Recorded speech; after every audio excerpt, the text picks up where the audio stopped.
Oh, that's Vala, President Roosevelt's dog.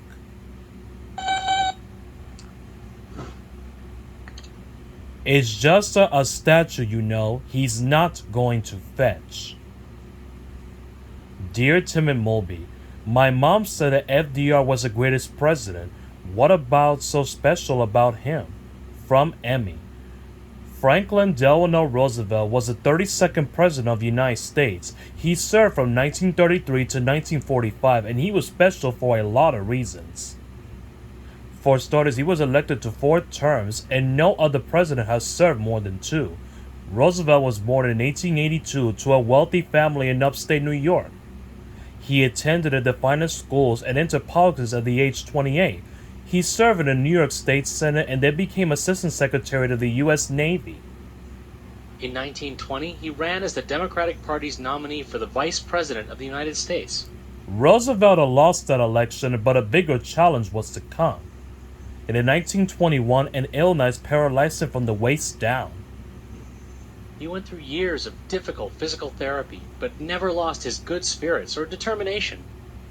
Although he needed a wheelchair for the rest of his life, he fought hard to regain every bit of mobility he could. And he never let the public know how badly the disease affected him.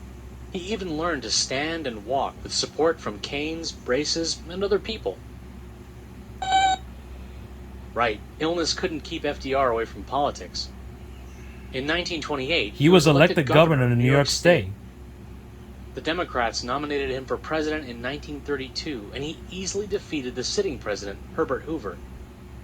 When Roosevelt took office, the Great Depression was in full swing, and the nation was in bad shape. 1/4 of the population was unemployed.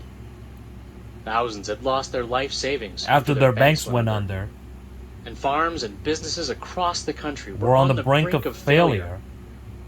But Roosevelt himself projected optimism and confidence.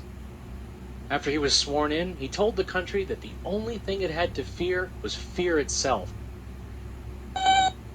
Well, during the first 100 days of his term, Roosevelt worked with Congress to enact many new policies. These policies became known as the New Deal. Unemployed people were given jobs on big public works projects. Farmers got help keeping up the payments on their property. The stock market was regulated or controlled, and the banking system was reformed, preventing people from losing their savings. A lot of New Deal programs remain in place today. For example, millions of Americans still depend on Social Security, which provides government aid to seniors and the needy. Roosevelt explained his policies over the radio in a series of short, simple addresses called Fireside Chats. FDR's wife, Eleanor, also played a big role in his administration. She traveled the country, acting as the president's eyes and ears, listening to people's problems on his behalf. Well, FDR's policies were popular, But not everyone everybody supported them. They cost a whole lot of money and expanded the power of the federal government.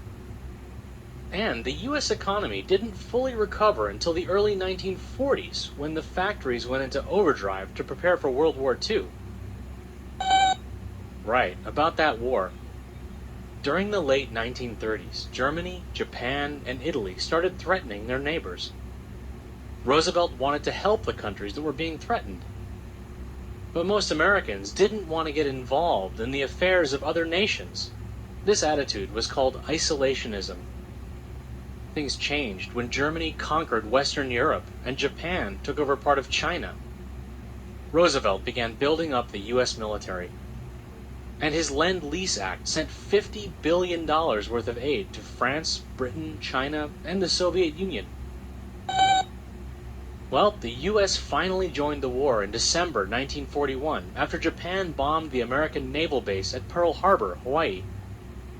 Roosevelt worked with British Prime Minister Winston Churchill and Soviet Premier Joseph Stalin to coordinate the effort against Nazi Germany.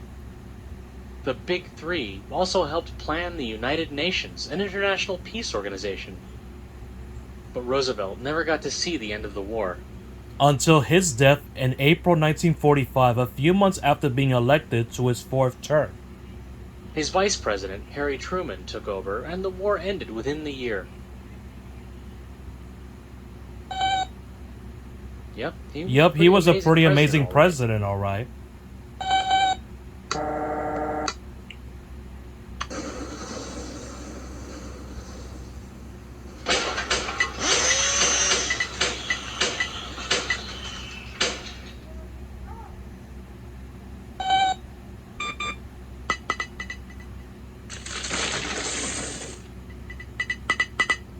Congratulations and nice going, Moby. You've ruined yet another national monument.